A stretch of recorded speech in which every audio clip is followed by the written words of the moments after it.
सोहम साधना एक अत्यंत गूढ़ और प्रभावशाली ध्यान प्रक्रिया है जो योग और वेदांत की उच्चतम साधनाओं में से एक मानी जाती है।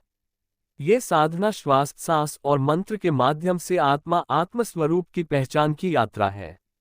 यहाँ से हम उस कथा को आगे बढ़ा सकते हैं जिसका आधार है सांसों में छिपा सोहम का रहस्य।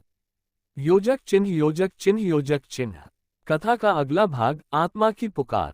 जैसे जैसे वह योगी अपने ध्यान में और गहरे उतरता गया, उसकी सांसों की गति मंद पड़ने लगी। अब हर श्वास के साथ केवल दो ध्वनियां उभर रही थीं। सो, जब वह श्वास भीतर खींचता, हम, जब वह श्वास बाहर छोड़ता। यह कोई साधारण ध्वनि नहीं थी, ये प्रकृति की अपनी भाषा थी। उस योगी ने अनुभव किया कि ये ध्वनियां स्वयं उसकी आत्मा बोल रही है, मैं वही हूं, सोहम। अब उसे सांस लेना भी एक साधना लगने लगा। हर एक सांस के साथ उसका चित्त भीतर उतरता गया, वहां जहां न कोई विचार था, न कोई नाम, न रूप, केवल शुद्ध अस्तित्व। योजक चिन्ह, योजक चिन्ह, योजक चिन्ह। रहस्योद्घाटन, ब्रह्म और जीव का भेद मिटा। उसकी चेतना ने एक दिन अचानक उड़ान भरी।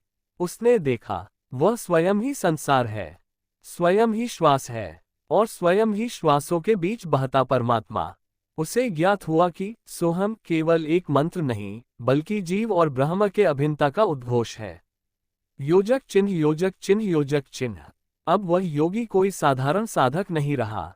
वह अब हर किसी से कहने लगा, ग्रेटर देन, तुम्हारे भीतर जो श्वास चल रही है वह तुम्हें कुछ कह रही है। सुनो, हर श्वास कहती है, सोहम, मैं वही हूँ। लोग पूछते, कौन वही? वह मुस्कराकर कहता, वही जिससे तुम ईश्वर कहते हो, आत्मा कहते हो, ब्रह्म कहते हो, वही तुम हो।